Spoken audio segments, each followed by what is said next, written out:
السلام عليكم ورحمه الله تعالى وبركاته. اخوتي العزاز كي دايرين؟ لاباس عليكم بخير؟ نتمنىكم تكونوا بخير وعلى خير. شكرا لكم على التفاعل ديالكم مع الفيديوهات، شكرا على خطكم علينا. يعني احنا بلا متتبعين راه ما كنسوا والو. شكرا على التعاليق الزوينه ولا خطكم علينا. غادي نبداو على بركه الله في الموضوع ديال اليوم. واش شفتوا اليوم مقدم د الحومه مخرجه الام ديالها؟ شفتوا هاد الشوهه اللي ولات؟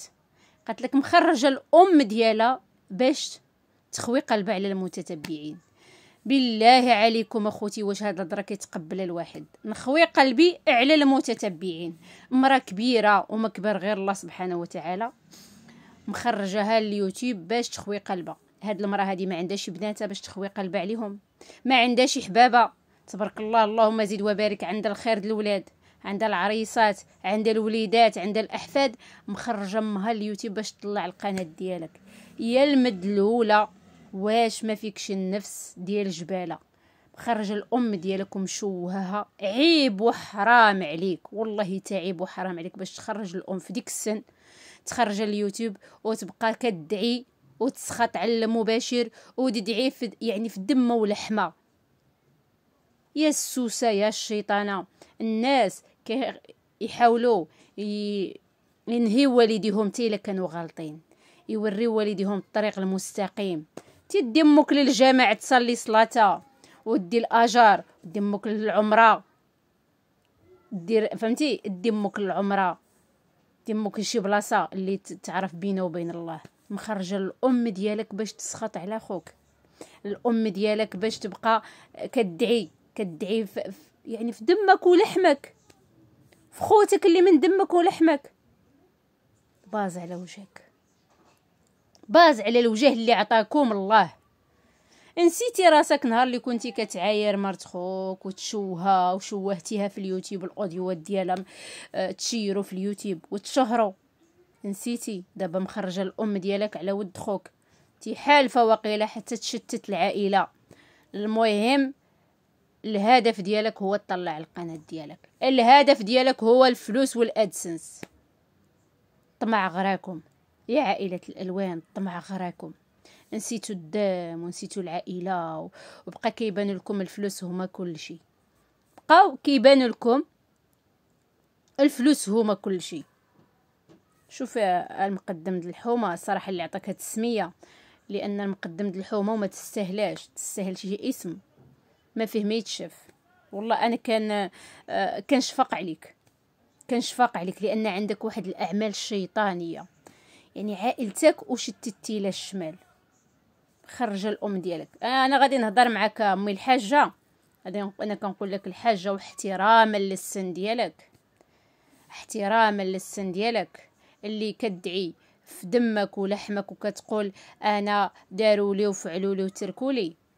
راه ولدك اللي دار، صاحب القناه المليونيه، وهاد عزيوزه هادي بنتك هي اللي دارت هاد الفتنه وهاد المشاكل، هي اللي دارت هاد الفتنه وهاد المشاكل. تلقاها هي اللي كانت كتسرب الاوديوات ديك الساعات وكتعطيهم الراديو وتعطيهم النجيب تفرق الاوديوات. لان النهار اللي كانت مزيانه مع راضيه، كانت راضيه مزيانه، كانت انسانه طيبه، وكان محمد مزيان، كان بابا علي هو اللي ماشي مزيان. لان النهار اللي خرج ونكركم ونسى العائله ديالو، ديك الساعات هاد عزيوزه ومحمد الالوان كانوا ضد بابا علي، ضد ولدك صاحب القناه المليونيه.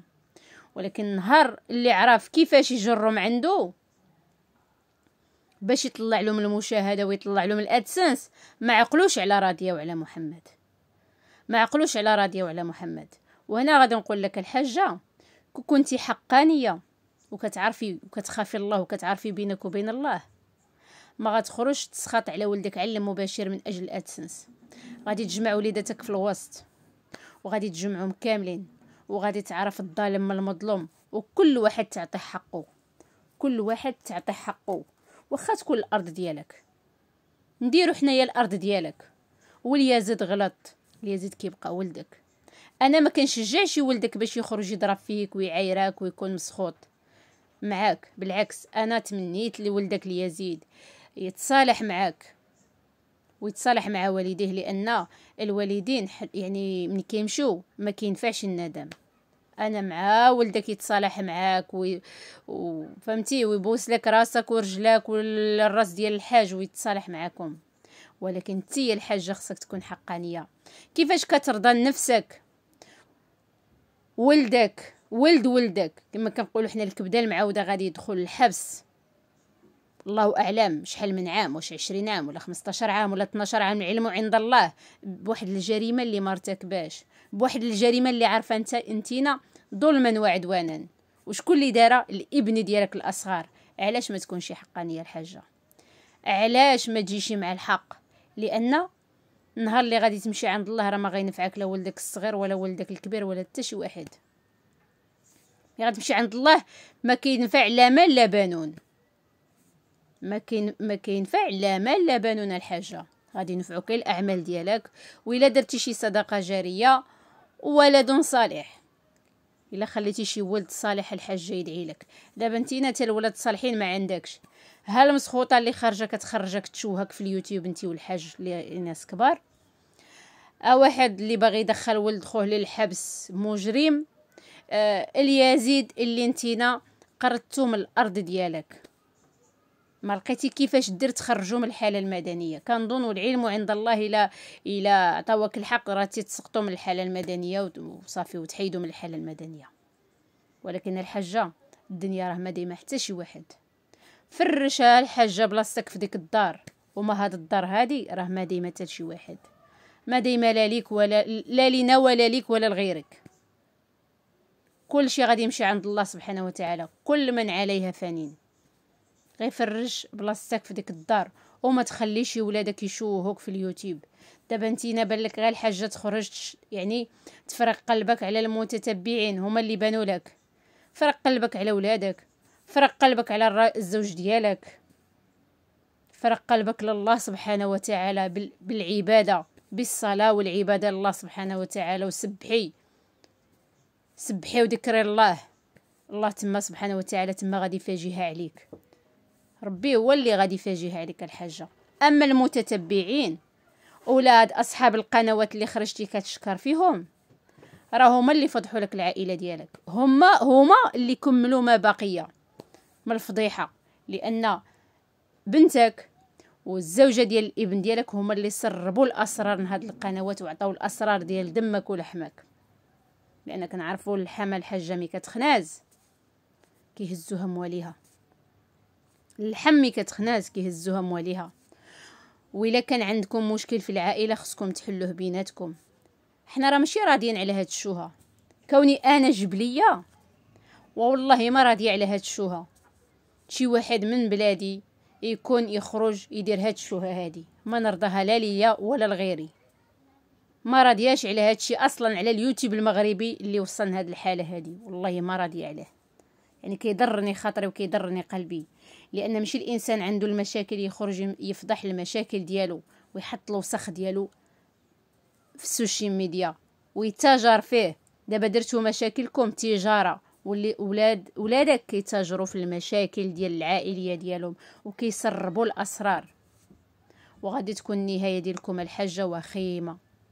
لان علاش الانسان ما يتاجر بالاسرار ديالو من اجل المال صافي ما غاديش يتراجع، دائما غادي يبقى يقلب على شي مشكل وعلى شي مشكل باش يتاجر فيه في اليوتيوب. الضمير مات عندكم للاسف الشديد. انا غادي نقول لك الحاجه اتقي الله في وليداتك، وحاول تكوني عادله بين وليداتك. وإلا كان اليزيد غلط راه ولدك، انت اللي خصك تجمع ولدك عندك. وكنعرفوا بان الام دائما كتكون متسامحه، الام دائما كتسمح لوليداتها، حتى حنا راه امهات. الام دائما كتسمح للامهات يعني الابناء ديالها. ما عرفش يا الحاجه قلبك من ياش مصنوع؟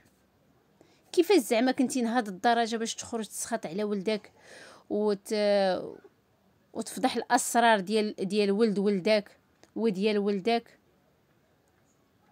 ما فهمتش والله، ما فهمت. واش زعما قلبك ديال الحجار ولا شنو السبب اللي خلاك؟ واش ولادك كيضغطوا عليك انتينا تحت التهديد ديال ولادك كيهدوك، ولا خايفه من ولدك الصغير يدخل الحبس، ما بغيتوش يدخل الحبس، المهم تضحي بمحمد وباليزيد، المهم الصغير المدلع ما يدخلش للحبس. هادشي اللي كيبان لي. كاينه الحاجه العداله الالهيه، لان كل شيء غادي يتحاسب عند الله سبحانه وتعالى. اي واحد ظلم خوه المسلم غادي يتحاسب في ديك الدار. وانا الحاجه لا ينفع الندم. كنتمنى تسمع الفيديو ديالي وتراجع نفسك، وما تبقاش ترضخ للاوامر ديال ولادك، لانه ما راه غير مشوهينك في اليوتيوب. انا في نظري غير كيشوهوك في اليوتيوب. انا كنتعجب كيفاش ما كيضركش عزيوزه، كيفاش ما كيضركش خاطرك على الام ديالك، كيفاش ما كيضركش خاطرك على الام ديالك طيح لك المشاهده وتخرج الام ديالك باش تطلع الفيديوهات ديالك. للاسف الشديد لا حول ولا قوه الا بالله العلي العظيم، لا حول ولا قوه الا بالله. خوتي العزاز، حتى هنا غادي نكون ساليت الفيديو ديالي. نتمنى ينال الاعجاب ديالكم ونكون خفيفه وظريفه على القليب ديالكم، وشكرا لكم. وما تنسونيش من التعاليق ومن اللايك والبارطاج مع الاهل والاحباب باش دائما يوصلكم الجديد. تهلاو لي فراسكم، الى فيديو قادم ان شاء الله.